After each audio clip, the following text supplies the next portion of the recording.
Okay, so we're holding here, if you have your art scroll Gemara, it's Mesechta Megillah Daf Chaf Ches Amud Aleph 28a. We're coming up to the end of the Mesechta. 28a2, second column. We're going through the different Chachamim, the different sages who lived a long life, and everybody asked them, what's your secret to longevity? And we've gone through already at this point, I think, 4 different Tanoim, and we're middle of the answer of Rebbe Nechunya Hagadol. We're up to the last practice Rebbe Nechunya Hagadol would do, that he would never get upset at anybody, and if someone wronged him, he would always forgive them. So says the Gemara, "V'loy amadati al midoisai." Here you go. 28a2. I have never been inflexible, meaning I've always forgiven. I've never been adamant that I'm in the right. The Amar Rava for Rava states, "Kol hamaver al midoisav mavirim mimenu al kol pesha'av." Anyone who overlooks their own respect and getting back at the other person, Hashem overlooks any wrongdoings that they have done. Shenemar, as it states in a verse, in the Yud Gimel Midas Rachim, the 13 attributes of mercy, Noisei Avain Yasi Boker Tov. Welcome, Rebbe Fall. Welcome, Rebbe Mike, Rebbe Levi. Noisei Avain V'oiver apesha. Hashem forgives all those who do any type. Hashem forgives the sins of those who overlook the other people's transgressions. Which transgression does Hashem forgive? And he divides a pasuk and explains. Somebody who passes over, doesn't even focus on anything that someone did wrong to them, so they, in turn, Hashem will overlook anything that they have done. There's a story that there was a chassid who was connected to Rabbi Elimelech of Lizhensk. Later on, and he used to go to Rabbi Elimelech of Lizhensk, get guidance in serving Hashem. We give him brachas, and he had a Baruch Hashem, he had a parnasa, and then he heard that a Melech of Lizhensk goes to the Maggid of Mizrich. And he says, hold on, my teacher goes to another teacher? Let me go to the big teacher. And he started going to the Maggid of Mizrich. And later on, he started losing all of his money that he had. He had hard times. And so he went back to the Melech of Lizhensk. He asked him, what happened? Why suddenly did I lose all my things after I stopped going to you? Are you upset at me? And he said, no, I'm not upset at you, God forbid. It's just as long as you're going to Rebbe Elimelech of Lizhensk, you're going to a simple Yid, as he would call himself.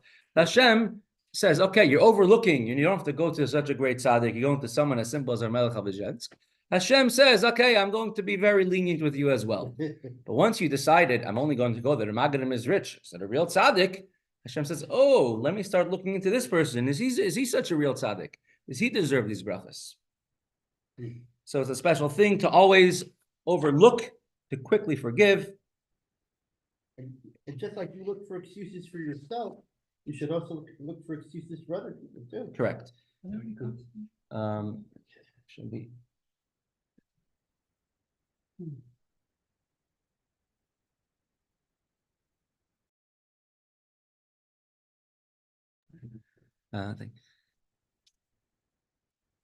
Before we go to sleep, we say, important to say, I hereby forgive everyone who has done anything wrong to me. And it says in Halacha, it says in Mishnah Brura, that if you say that every night, it's you live a long life. It's a Jewish trait to forgive. The Givonim were a nation which tricked the Jewish people, and they converted, and they were never accepted as full Gerim, full converts. And one of their traits was that they never forgave Shaul, and they wanted to kill the sons of Shaul. So one should always go out of their way to forgive their fellow, even if their fellow is non-deserving of that forgiveness. In turn, Hashem will always be kind to us. That's why he lived long. And that's why he's Rebbe Nechunya HaGadol. He's called Rebbe Nechunya HaGadol. I had a myself where a guy, wanted to get a second mortgage on my house. Mm-hmm. And this guy was a lawyer. He says, you don't need a lawyer, the Lubavitcher guy. I'll do everything. I'll take care of everything for you. Mm-hmm. And If it's free? what? Yeah. Okay. But his company was going to make a loan. And at the end, I didn't trust it. So I got myself my own lawyer. Mm-hmm. He wrote the contract that if I'm 1 day late with a payment, could be to the post office, Yeah. whatever, the house belongs to him, Oh, wow. and everything that I paid in is gone. Wow, and you didn't know that fine print. My lawyer read it, and he found it. So we Oh, wow. walked out, we picked that up, and we walked out. Oh, wow. Crazy. The only time I was able to really be vocal him was when he died. Oh, wow. Then I was my It's not easy. I agree with you 100%. Very not easy. Listen, Hashem should bench you many times over for being moichel him. I did vocal him once he died. Wow. Yeah, we should never be brought to such an assignment, such a test. We have to have such a difficult choice. My brother. Mm-hmm. I mean, not my biological brother, but my Right. a brother guy, take care of everything. Mm-hmm. I got a goy to be the goyer, Wow. and he found it. Bang. Listen, whenever anything is free, then you always have to be careful. He said this was a common practice 100 years ago to write such a contract. No lawyer, no company has written such a contract in 100 years. Wow. You miss one payment for whatever reason, all the money you paid in is gone, and the house belongs to him. Crazy. Right, next one, Rabbi Shua ben Karcha. How did he live a long life? Shal Rabbi Rabbi Shua ben Karcha. So here, the questioner, the one asking the question, is also important for this story. Who's the one asking the question? Rabbi Yehuda HaNasi himself, the great Rebbe. Shal Rabbi es Rabbi Shua ben Karcha. So Rabbi asked Rabbi Shua ben Karcha, "B'meh harachta yamim?" With what have you been merited to live a long life? Amar lo, he told them, I ate lots of spinach, and every day I went walking for 3 miles. And besides for that, but he told them, why are you asking me such questions? Well, you don't want me to live any longer? Now, what type of response is that? Who's the one asking the question? Rebbe HaNasi. It wasn't some nunnik who just happened to walk into the base medrash and says, hey, you're old, why are you so old? It was Rebbe HaNasi. I'm sure Rabbi Shua ben Karcha could appreciate his greatness. So what type of answer is he giving to him? You begrudge my life? Like, you want to know what's my secret to living long? Amar Loi. Rebbe answered, Yehuda HaNasi answered to Rabbi Shua ben Karcha, Rabbi, my teacher. Torah this is a part of Torah. If you're alive, I get to learn Torah from you. And I want to know how to, what's your secret to long life? V'lilmoid ani tzarich. And I have to learn from you what I should do in turn, that I should also live long, that I should also be able to teach Torah for a long life, which we see Rebbe HaNasi did live a long life.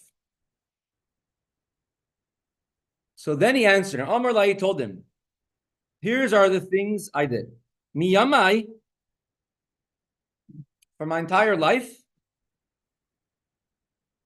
Loi histakalti b'demus adam rasha. I never looked at the face of a wicked person, of a rasha. You know the story with Ben Gurion? With Ben Gurion, let me hear. And the Chazanish? Let's hear. So they took him to meet the Chazanish. Yeah. So when you walked in, the Chazanish made a whole thing like. Glasses on the floor. He broke his glasses. Yeah. And people could see he did it on purpose. Right. So they asked him why. He said, "Ostly stuck out the Pnei HaRasha." He said, "HaRasha." He said, "Came in this focus." Oh, wow. No, I heard he regretted afterwards that he did it to him. The Rebbe also refused to meet Ben Gurion. He came in Tashem Chaf. He wanted the Yichidus, and the Rebbe refused. Yep. So he says, I never looked at the face of a person who is a Rasha. The Amar Rabbi Yochanan for Rabbi Yochanan says, Asur la'adam listakel b'tzelem demus adam Rasha. A person is not allowed to gaze. Listakel doesn't mean to glance. It's like you happen to pass by. Listakel means to gaze at the form, at the face of a person who is a Rasha, who is a wicked person. Shenemar, as it states, Lule pnei shafat melech Yehuda ani noiseim abit elecha vim era. There were two. We'll get to this in a moment. Correct. We'll have the story in Mesechta Eruvin. Elisha was the Navi. He was a Talmud, a student of Eliyahu Hanavi, and the king of Yisrael, kingdom of Yisrael, of the 10 tribes, wanted to go to war. His name was Yehoram. He was a big Rasha. And the king of Yehuda, of the tribes of Yehuda ben Yamin, was Yehoshaphat, was a big tzaddik. And they called Elisha in front of them to know if they should go to war or not. And Elisha told them, if I would not be in front of you, if not for the fact that Yehoshaphat, the king of Yehuda, is here, if not for the fact that if a big tzaddik here, I would not be allowed to be in front of you. Because Yehoram, the evil one, was in front of him. And they wanted to know if they should go to war against Moav. And they were lost in the desert for 7 days, and none of the army did not have water. And they asked Elisha, what should we do? And so he told Yehoram, I don't want to look at you. The only reason I'm going to speak to ask Hashem and give a nevuah is because in the merit of Yehoshaphat, the king of Yisrael. So first of all, what was his question that he had? Should relabel Shalom Aleichem? Rabbi Yehuda Nasi asks, what chus do you live so long? And he told him, I don't want, do you begrudge my years? You want me to die? Like, what type of question is that? He knows Rabbi Yehuda Nasi is. This is the question of the Ben Ish Chai. So he says, definitely Rabbi Yeshua ben Karcha appreciated, he knew the greatness of Rabbi Yehuda Nasi. Now, Rabbi Yeshua ben Karcha, he was a Gadol Hadar. He had everyone knew who he was. The head of the Sanhedrin or the Bezdin of that time, the Nasi, was Rabbi Yehuda HaNasi, right? He was a Nasi. And in general, there would many times be a sichsuch, an argument between the Gadol Hadar, between the greatest Torah leader of the time, and the Nasi, the leader of the Jewish people. Each one says, begrudges the honor the other one is getting. So he wanted Rabbi Yehuda Nasi to show in public how he doesn't begrudge him at all. He's not asking him because he has something against him. He's asking him only because he wants to learn Torah. That people should not think that there's, God forbid, any type of disagreement or begrudging of one to the other. Now, what's so unique that he never looked at the face of a Rasha? The Torah Rebbe says it's just very hard to do. Not easy to not look at the face of a Rasha. What's the point of a Rasha? You might look at a person and it could be very young and you don't know about it. So it backs off a few experience.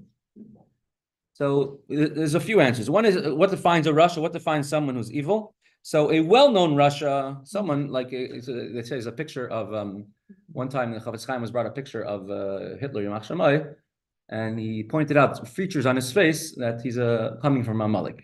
And so they say this story. So it's also very, there's different, so a well-known Rasha definitely is considered to be a Rasha, but even someone who the Gemara will call a Rasha, if they miss Kriya Shema one time, if they don't put on tefillin, we have in Mesechta Soita, different things. Someone who doesn't put on tefillin, someone who doesn't wear tzitzis, even if they don't have to. And these different things, the Gemara, so even someone on these caliber, he says, I never looked at. Another answer is even if there was a very big need to look at the face of a Rasha. For example, if you what's a Rasha in the Torah? Someone who does a sin which you're Chayav Malchus. That's what the Torah calls a Rasha. Right? There's a 200 or something Averis, and one receives lashes, and that's what the Torah calls a Rasha. So in order to give testimony, the witnesses have to say, this is the person. You have to look at him. As a dayan, you have to be able to see the person too. So even in such a case, Rabbi Shua ben Karcha did not look at that person. Or another answer is that he never even looked at a drawing, a statue of someone who's a rasha, someone who's evil. Meaning if someone drew a picture of it, which nowadays you have many pictures of people which could definitely be called a rasha. You look at the news, and you're going to see the head of Hamas, you're going to see the heads of Iran, you're going to see heads of many different people in this country as well, right? You're going to see the all these protesters coming in to protest against kill the Jews from the river to the sea. All these people are Russia. You look at the news, you're looking at the face of a Russia. You're not supposed to look even at a picture of the face of a Russia. As we're going to see very soon from the Gemara about Yitzchak Avinu. Yitzchak did not, when Esav was young and he was not a Russia yet, Yitzchak saw him. When he got older and became a Russia, Yitzchak became blind, so he wouldn't be able to see him. And that's why he wanted to give a bracha to Esav, right? Because Esav, last time he saw him, still had a lot of big potential. We had in this past week's parsha, not the past week, 2 weeks ago, that if someone who receives skila from Bezdin, it's a mitzvah to display the body. Right? You have to display them, but it's only done for a very short time, for about 10 minutes before Shkia. You have to take him down and bury him right away. And even then, in a place where people don't see. Why? Because this is a form of Hashem. It's a kilas elikim. It's an embarrassment to Hashem. A person, a flesh and blood, is made in Kidmuseinu, just like in this form of Hashem. And so such a person, of course, everyone has a choice to do good or to do the opposite of good. Right? Don't turn to the evil. So you're not allowed to even look at the idol worship. I remember the first time I was in Venice for the summer, and many Israeli tourists there, and we bring them into a shul. Say, oh, we're all churched out. I was like, what? You can walk into a church? You're not being forced to, God forbid. It's a Jewish person will walk on the other side of the street historically if they would see one. And for your own, I'm not going to see the beautiful architecture, the pictures, so this is all included in this. The Torah says, "Al tifnu elilim." You shouldn't be able to recognize it. You're not allowed to look at the form of avodah zarah. It says, "Lo sechanim." You're not allowed to let them exist in your land. Right? It's one of the ideas people will say that the land of Eretz Yisrael is the beginning of the Geula. Torah says, "Lo sechanim." You're not allowed to allow a church in Eretz Yisrael. You're definitely not going around protecting it. 1948 war. What's the first thing that was done? Protect the whole churches in Yerushalayim, the Russian compound, etc. The Reishis Chachma, familiar with them? The Reishis Chachma. I heard of them. In Sha'ar Tshuva, says that when you look at an evil person, at someone who's a Rasha, you bring into you you could call it the energy of the evil person. That causes a person to forget. And therefore, we're going to have in the story soon in the Gemara about a person who one of the Amirayim who did not want to do business with someone who serves idols because I don't want to see them anymore. Because it could have an effect on me. The story of the Tzemach Tzedek, he says that Tzemach Tzedek had to be several times. He was forced to be in the city of Petersburg, Petersburg, which over there was hundreds and hundreds of cloisters, churches all over the city, and there were many bells all the time. And he had to be there because that was a capital city. And who is this? Tzemach Tzedek. Oh. He was, the government wanted to make decrees and was arrested 22 times in the course of a few months. And the Tzemach Tzedek said that until he came to Petersburg, he did not know what it means, shicha, to forget something. Because he never forgot anything until then. But the sound of all those bells, that suddenly introduced to him the idea of shicha. The idea of forgetting comes from klipa. So it's very important to be extremely careful of what we see. And Mirza Hashem, after we start Hidrus Avoda, after we finish with Laita Moskva, shouldn't be too long, and we'll have English copies, and we have a lot discussing over there about the idea of being very careful in what you see. Our Rebbe, of course, took it even further. They're saying that even children, be very careful what they see. They have only kosher animals at home, right? They shouldn't be watching Barney, and they shouldn't be watching, things which are not kosher. You have to look at kosher animals. So therefore, it's always very important to what you see, to always make sure to look at a tzaddik. And we're going to see, I want to bring this Gemara Mesechta Megillah Daf.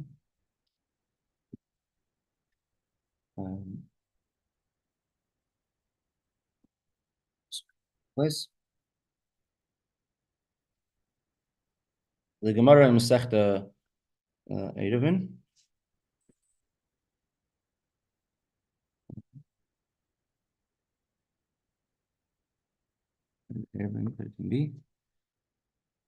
Just pull it down. Says the Gemara over there.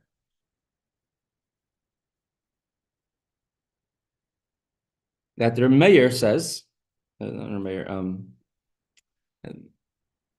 Rebbe, says Rabbi Yehuda Hanasi. Rabbi Yehuda Hanasi, he learned by Rabbi Meir. And he says, Hi de mechadadna mechavroyi. The fact that I am more incisive, that I am sharper, smarter, you could say, than all of my colleagues, because in Rameir taught Torah, everyone sat around in a circle, and I was able to see the back of Rameir. At least I was in the front row, I could see. And if I would have seen his front, if I would have seen his face, I would have been even more incisive, would have been even better. I mean, I've been even wiser and smarter than I was even now. He wrote the Mishnayos. It says, Yeshaya, your eyes shall see your teacher. Seeing the face of your teacher increases understanding and sharpens one's mind. And today we, Baruch Hashem, have a place that you can have pictures and videos of tzaddikim, especially of the Rebbe, wherever you are, and it literally changes a person for the good.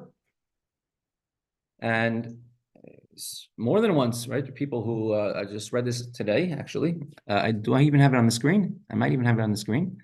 No, not this one. But I had it before today when I was preparing for the show. I had it on the screen.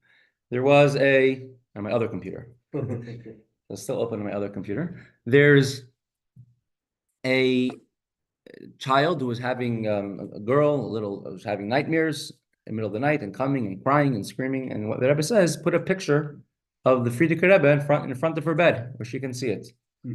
That should help her. And to also say Shema with her, Psukim, check her mezuzahs.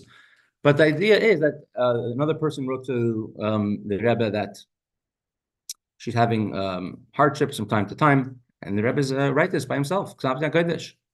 Says you should take a picture of my father-in-law, the Frierdiker Rebbe, and from time to time look at it, and that will strengthen her. When you look at a tzaddik, it gives you tremendous strength. Of course, there's many stories.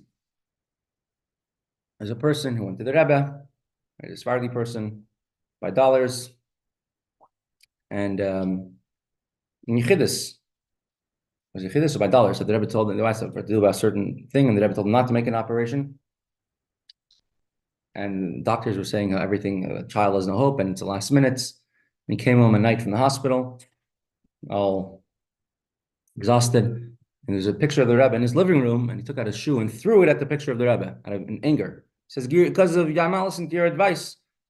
Anyways, Baruch Hashem, the child got better, and he went by dollars by the Rebbe later on. And after he went by dollars, the Rebbe called him back, and the Rebbe told him quietly, I still feel the shoe. I still feel the blow from the shoe. Meaning this is even a picture of a tzaddik is something special. And we see from here that the fact that you look at from the front, that has a tremendous effect on the person. So therefore, it's very important what you see. What you see has a tremendous effect on you, right? Who knows is better than the media, right? Look at the movies, television, news, every other type of outlet. They realize the power of this. They realize the power of your vision and how much it can affect you. How much the one who threw the shoe, he said, it's Sephardi, right? They would think of it because of the Arab culture. Arab culture is to throw shoes. Yeah, because you throw shoes. Interesting. There was a curse, like a shoe on your head. And, a shoe on your head. Yeah, I learned it from my father who lived in Israel. Oh, wow. it's, Says about Mashiach for Hidrich Bana Olim, right? With the shoes. Yeah. So if we could learn from the negative, most definitely the positive, we could learn that we should definitely fill our eyes only with things that are positive. I had this past week, last week, bringing a child to cheder. One of the reasons you wrap them up with a talis when you bring them in is because you don't want them seeing anything outside, what they shouldn't be seeing on the way into cheder. But today we're going to have sort of tomorrow. Today's the last year till after Shavuos, and next year Mir Hashem will be Monday, Mir Hashem, because tomorrow is Erev Shavuos and Isra Chag. I'm going to give everyone some time to recover, do some exercise, walk a few kilometers to lose all the Yom Tov weight. And then we're going to begin. Next year, Mir Hashem will be a week from today, next week, Monday. Okay. We're going to go through the Yom Tov, the holiday, the Yom Tov of Shavuos by all the Rebbeim. You look at yesterday's Hayom Yom, today's Hayom Yom, tomorrow's Hayom Yom. It tells tremendous things, the greatness of Shavuos. It's as great as Rosh Hashanah and Yom Kippur, Ne'ilah. There's no Satan, there's no Yetzer Hara. You can make, it's the best time to make decisions, resolutions to increase your limit Torah. We're going to go through all the Rebbeim, and I'm going to bring some anecdotes, but mainly from the Rebbe, about Shavuos. What was Shavuos by the Rebbeim?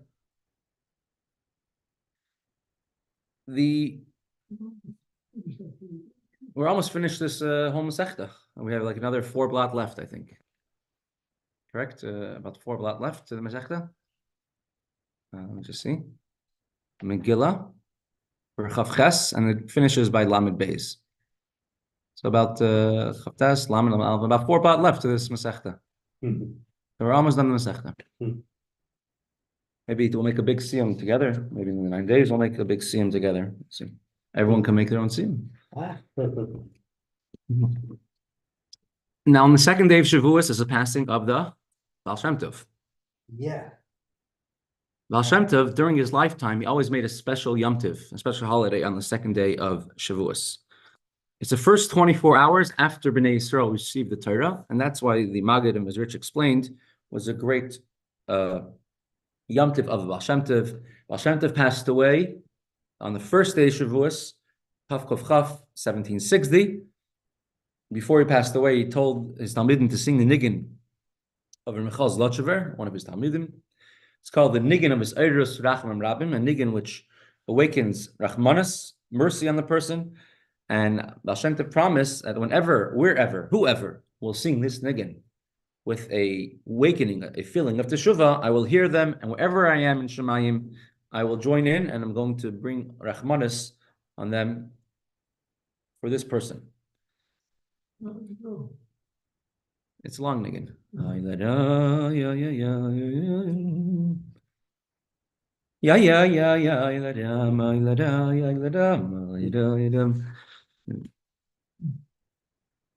The Alter Rebbe's uncle and teacher, which was Rabbi Yosef Yitzchak, Alter Rebbe's uncle, Alter Rebbe's teacher, Rabbi Sacher Ber Kabilaker, came from the town of Lubavitch. This is before Mittler Rebbe moved to Lubavitch, obviously. They would travel to the Baal Shem Tov every Shavuos, and the main questions the Baal Shem Tov would have about them was what's happening with Alter Rebbe, the progress of the Alter Rebbe. You receive instructions about the Alter Rebbe, including that the Alter Rebbe should not know about the Baal Shem Tov; it should be a secret. Yeah, I remember. And they were warned very strongly that the Alter Rebbe should not be told about the Baal Shem Tov. He would have to find him himself. On the Shabbos before Shavuos, in the year 1760, after Mincha, the Baal Shem Tov told Mizritcher Magid in front of the Alter Rebbe's uncle, Rabbi Yosef Yitzchak, he says, from the day that the neshama of the Alter Rebbe came down to this world, it was a very unique neshama, a neshama chadasha, neshama which never came before to the world, from the world of Atzilus. I had Mesiras Nefesh for him, for this neshama. Baal Shem Tov says, he does not belong to me. He told the Maggid Mizrich, he belongs to you. I mean, you're going to have to initiate and bring him into Chassidus. But you are not allowed to try influencing him to come. You have to, Alter Rebbe is going to have to find you by himself. And the Alter Rebbe's parents were actually secret Chassidim. Not just that, and the Alter Rebbe was born from bracha of the Baal Shem Tov. The Magadim is rich. He became a Rebbe on Shavuos after the passing of the Baal Shem Tov. His son of the Baal Shem Tov, named Rabbi Tzvi, became the leader, but he didn't have the strength necessary to defend Chassidus from the pressures of all the opponents of Chassidus. On the second day Shavuos, exactly 1 year and 1 day after the passing of the Baal Shem Tov, in Mezhebush, Rabbi Tzvi said Torah in the presence of all the Chavraya Kadisha, and he announced that today my father came to me and told me that all the heavenly entourage, which would be with the Baal Shem Tov, has gone over to the Magadim is rich, and he gave him over the Baal Shem Tov's special Shabbos robe to wear, and he says it's going to be Pish 9 Beruche, double. Told the Mazel Tov, and he said a Maimer on the Haftarah of Mareim Masayim. It's a Haftarah of Shavuos, which is a argument if even you're supposed to say this Haftarah, because it's, we'll learn later in the Mesechta, it's Meiser Merkava. It's talking about the, we learned this before, that you can't translate it, but it's Machlokes if you even have it as Haftarah, because it talks about the Merkava, the biggest secrets of Hashem. The Alter Rebbe became a Talmud of the Magadim is rich, and we have recorded one of the earliest Fabrengens of the Alter Rebbe was a Shavuos Fabrengen during the lifetime of the Magadim is rich, and the Magadim is rich. He in turn gave over to the Alter Rebbe, who would make a siyum. As on the second day of Shavuos, Alter Rebbe would make a big seudah. He would call it the Zayda Seudah, the meal of the grandfather. Who was a grandfather of the Alter Rebbe? Spiritual grandfather, Baal Shem Tov. And in the middle, Alter Rebbe would announce, Baruch haba, welcome. And the Chassidim understood that Baal Shem Tov was present. Baal Shem Tov came in. And Baal Shem Tov would daven for the Amud on the first day of Shavuos, because it's a yahrzeit of the Baal Shem Tov. And he would always tell one of the elder Chassidim who saw the Baal Shem Tov to speak about the Baal Shem Tov. And then the Alter Rebbe would say the Baal Shem Tov is busy in Gan Eden. And a little while later, that's when the Alter Rebbe would say Baruch haba. He would repeat a Maimer, and people can understand this is the Maimer that Baal Shem Tov is now saying in Gan Eden. The Alter Rebbe is saying a famous niggin in Shavuos called Se'ena Re'ena. It's a very, Alter Rebbe said a Maimer in the pasuk, and he said a niggin on it. And it's interesting. The one time at Fabrengen on Shavuos, Tashin Tezvav, 1955, the Rebbe became very serious. He told Chassidim to sing several nigunim. And then the Alter Rebbe said, and then the Rebbe announced. The Alter Rebbe would announce, and the Rebbe announced, Baruch haba, and welcome the Baal Shem Tov. And then the Rebbe says, whoever sees and feels, hears and feels the Baal Shem Tov's presence now should say Baruch haba. And obviously, who was the only one that said it there was a Rebbe, obviously. And then the Rebbe explained, right now we're in the presence of the Moshe Rabbeinu of our generation. So we're in the presence of the Alter, and he went from the Baal Shem Tov, the Maggid, and went through all the Rebbeim, the Frierdiker Rebbe. So they're all here right now. Baal Shem Tov is here. And if the Baal Shem Tov is here, his teacher, the Afiyah Shiloini is. And by the Mittel Rebbe, Chassidim were one time having a discussion, Isaac Humler, whose yahrzeit was just this past week, what's it going to be like? What should we ask from Hashem on the night of Shavuos? We should ask a bracha for Pnimius HaTorah. We should ask a bracha to understand Torah. They asked Mittel Rebbe, and Mittel Rebbe says, on Shavuos, you should ask a bracha, you should daven, you should have the fire of Torah. More important than the details, learn this part of Torah, understanding Torah, and should have the excitement of Torah. That's what the Keser Torah. The Mittel Rebbe promised whoever stays awake on the first night of Shavuos will be Zoichet the Keser Torah. Will merit the idea of Keser Torah, not the shul, the crown of Torah. What that is, learn the Mittel Rebbe's Mamar. The Tzemach Tzedek accepted the Nesias leadership of Chassidim on Shavuos. The Mittel Rebbe passed away in the month of Kislev, and all the way until Shavuos, he refused to accept the leadership of Chassidim. And the story of Rabbi Isaac Humler, who repeated something from the Alter Rebbe, he accepted the Nesias. The first Maimer he said is a Shlosha Dvar Ma'olam Oimed, a Maimer that the Tzemach Tzedek heard from the Alter Rebbe when he was 3 years old.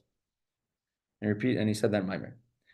By the Mittel Rebbe, that's when he said the Mittel Rebbe had how many several hundred thousand chassidim, over 100,000 chassidim, and how many thousands of chassidim who don't put on tefillin every day because they're under bar mitzvah still.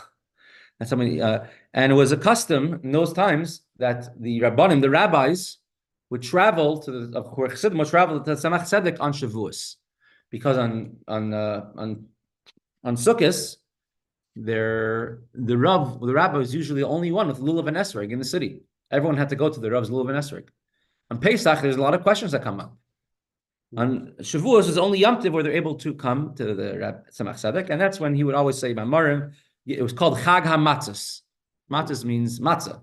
You would think it's usually the Yom Tov of Pesach, but Shavuos is called Chag HaMatzos. A matz means a Meir Tzedek. A Meir Tzedek is a Rav. Yep. By the Rebbe Marash. One time in Shavuos, there was a very large crowd of Hasidim, and it was impossible for everyone to have Yechidus by the Rebbe Marash. And there's a Chassid named Pesach of Beshenkovich who came and he wanted a Yechidus by the Rebbe Marash, and the guy by Rebbe Levik did not allow him in. And suddenly, Rebbe Levik's running around looking for him. He says, the Rebbe Marash asked you to come in. He wants to give you a Yechidus. During the Yechidus, he cried that he says, a kli busha mali chlima, kli reka mali busha chlima. So I'm an empty vessel filled with shame. So he told him, this is a feeling you have. Do you say Tehillim with tears? Every day you say at least 2 chapters of Tehillim with tears. When it comes to Matan Torah, now today on Shavuos, you're not allowed to cry. Today you have to be The simcha. Simcha. The Rebbe Rashab, of course, many memorim we have from the Rebbe Rashab. He would be in the summer in Lubavitch. Yom Tov and Shavuos would start much later than it starts over here. And long before Lich Benchen, the Rebbe Rashab would begin a Maimer, and he usually would last 2.5 to 3 hours. Then he would daven Ma'ariv by himself, and Rebbe Rashab's davening could go on for many, many hours. And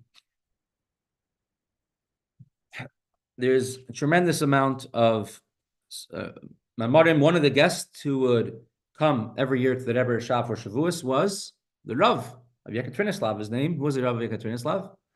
His name was Rabbi Levi Yitzchak, the Rebbe's father. And when he would come, the Rebbe Rashab would instruct him to always test the Bachrim in the yeshiva of Tamchet Mimim. And he would test them, but as he would test them, he would explain everything according to Kabbalah in his own style.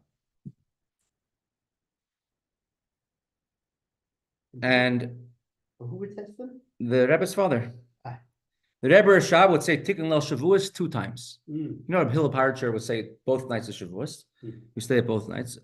Once on the first night of Yom Tiv, the Rebbe Rashab would say it. Once when he would travel, in the summer he would travel away to like a quieter, to dacha, to rest in the summer. By the Frierdiker Rebbe, we have some very interesting letter of the Frierdiker Rebbe about the idea of Shavuos.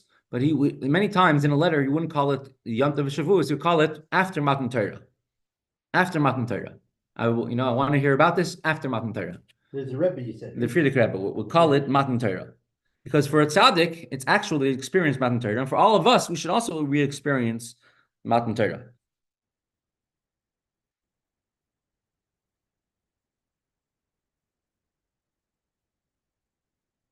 When people come to the Frierdiker Rebbe before Shavuos, he would say, I'm getting ready and preparing for Matan Torah. I'm not able to listen to everything in detail. Now, of course, by the Rebbe, Shavuos, I'll describe to you what is how my father would describe Shavuos. He says, Shavuos by the Rebbe. First of all, many, many years later, after Tashan Lamed Aleph, the Rebbe had a Shavuos, had a Fabrengen, Shavuos, the night before Shavuos. Right? There would be many Fabrengen, sometimes Shabbos before, etc. Shavuos didn't start on the day of Shavuos by the Rebbe. It started long before. Rosh Chodesh Sivan already started Shavuos. Rosh Chodesh Sivan was one of the biggest Yom Tovim. In many ways, the Rebbe would say it's the biggest Yom Tov, even more than Shavuos. What's Rosh Chodesh Sivan? When the Jews came to Har Sinai, Vayichan Sham Yisrael Neged Ahar. The Jews all camped together by Har Sinai. Ish Echad B'Lev Echad, as it says, when one heart, he camped there as one person. Only time in Jewish history that there was never any fights, never any politics. Everyone got along. And once you have that, you could receive the Torah. Many Rabbanim, of course, would come to the Rebbe, and certain people, so Zalman Jaffe, I did bring up his speech by Kenes Torah. Maybe we'll do it after Yom Tif.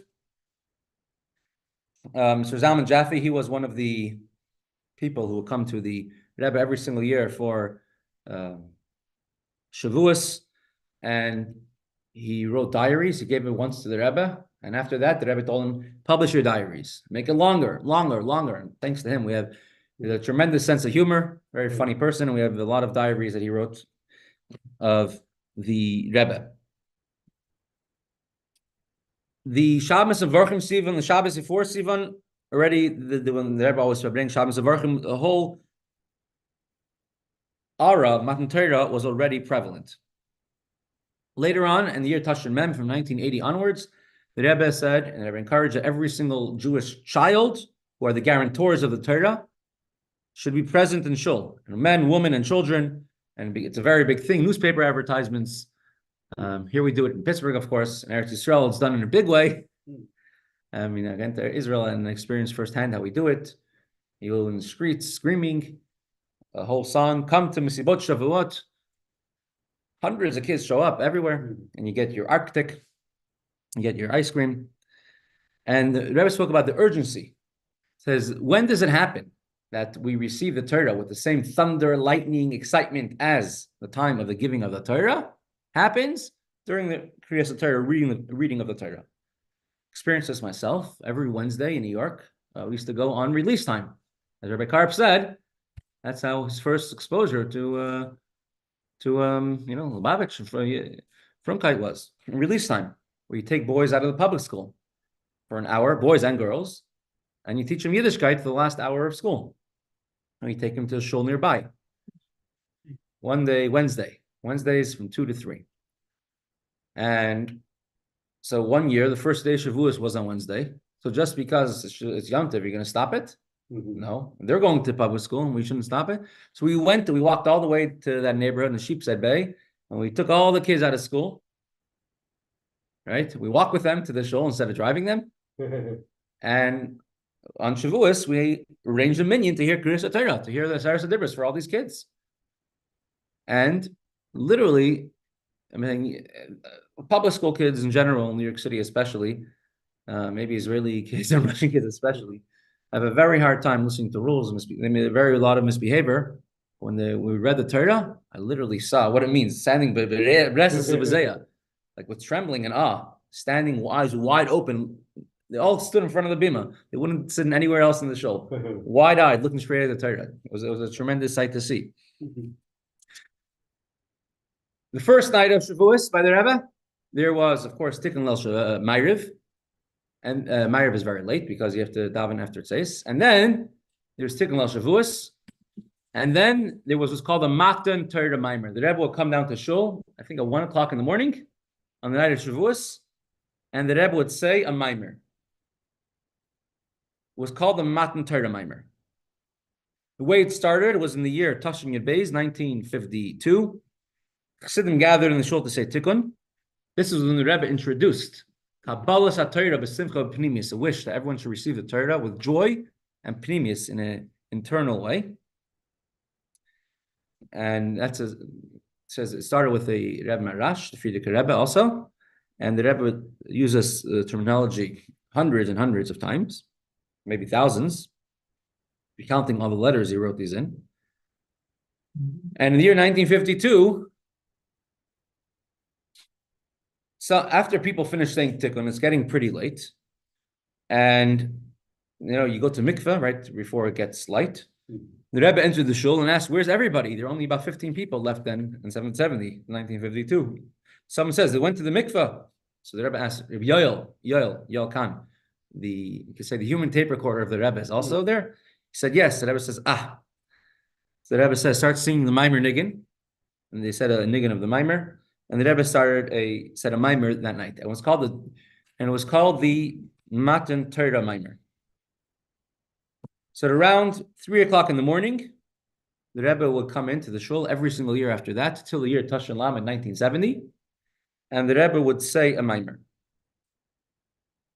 Usually, before a Maimer, there'll be a niggin. But when the Rebbe will walk in, there'll be no niggin. The Rebbe will walk into his place, everyone would be still, quiet, everyone would sit down, everyone would stand, say the Maimer, and then the Rebbe got up and left, and everyone was quiet while the Rebbe left as well. It was called the Maimer of Matan Torah, of the giving of the Torah, because it occurred at the same time Matan Torah happened. You think everyone went to sleep after? You're up a whole night saying Tikkun, but now you have to review the Chazara of the Rebbe's Maimer. No one went to sleep after. So that's already the first day. The first night is like a day. The first day, you chazan the Maimer till Shacharis, he ran to the mikveh, came back to davening, grabbed a place for davening, you want to be Matan Torah by the Rebbe, by the reading of the Seres HaDibros. The Rebbe once said by one of the meals, if people knew what happens in this shul, the Rebbe's shul, by a Seres HaDibros, when they read it, there wouldn't be a minyan in any shuls in Brooklyn. And everyone would come here to, and someone over there asked, I think it was Rabbi Simpson, what about the Kirs? And I said the same thing.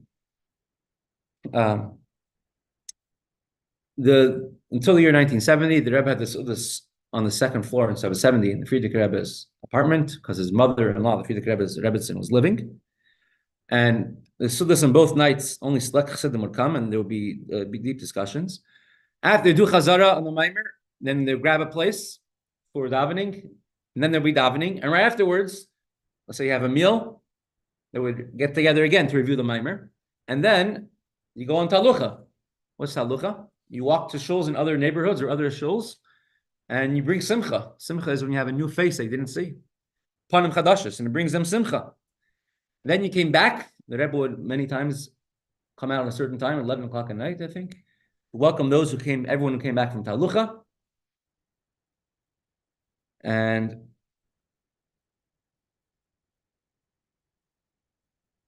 it would be a tremendous sight. Before going into Talucha, everyone goes to different neighborhoods, Lower East Side, Brownsville, Borough Park, Fapash, everywhere. There, everyone would arrange themselves, hundreds in long, orderly rows. They start singing the Nigunim, and the Rebbe many times would come out just to watch everyone and to encourage the singing as they're going out. Then, after he came back from Talucha, it would be very late at night, right? Already the next day. Or then many times the Rebbe will come, welcome back from Talucha. And on Shavuos, in the Tashan and Aleph, last Shavuos, the Rebbe even said a sicha to everyone who came back from Talucha late at night. And Tashan and Beis, as the first time the Rebbe came out after his stroke. Right? It was the first time the Rebbe came out, was on Shavuos. The Rebbe came out to greet everyone who came back from Talucha. Since Chav Zayin Adar. And towards there will be the Haftarah, the Rebbe would say, Mareim K'masayim. The Haftarah was of the Merkava, was a very special Haftarah. Then there would be, at the conclusion of Yom Tov, there was a Fabrengen of the Rebbe. The Rebbe introduced that he would wash. Of course, at the Fabrengen was many Sichas, Marmarim, and Yom Tov was over 45 minutes into the Fabrengen. So right after the Fabrengen's over, from all neighborhoods, people started coming in with cars, and from the whole tri-state area, people come into the Rebbe's Fabrengens. We get very packed, and Fabrengen is over. What would happen? Havdalah, Kol Bracha. We could also go on so many times for many hours. We did bring up some videos of Kol Bracha, but we lack of time.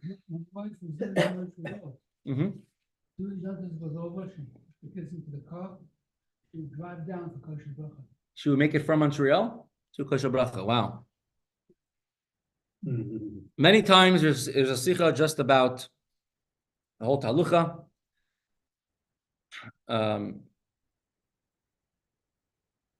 And Fabrengen and Shavuos used to many times end very late, and also would continue for many hours. Achron Shal Pesach, last day of Pesach, Fabrengen was usually shorter, and perhaps because the Rebbe wanted to finish Kol Bracha before Hatzos, midnight, because it's during Sfiras Eimer, so it shouldn't be singing then. But the Shavuos Fabrengen continue for many hours, well past midnight, and then Kol Bracha itself will continue for many hours. So you can imagine this whole thing. That's already the fourth day of Shavuos. And he says, and then it would be a Kines Torah the next day. Which, we'll get to that. The Rebbe would and all the Rabbanim would get together, each one speak words of Torah. And then he said, you walk outside, 770, after this, after Hershel Bracha is over, and you say, is there even a world out here? Is there buildings? Like, is you sure this still exists? This is the idea of Shavuos by the Rebbe. Not just 24/7, but 48/7, right? That we are with the idea of the Eibishter and the Torah. So with this, I want to show everybody Kabbalah Torah b'simcha v'pnimius. You should receive the Torah with joy and a freilich yamtiv and a good yamtiv. And Shekayach.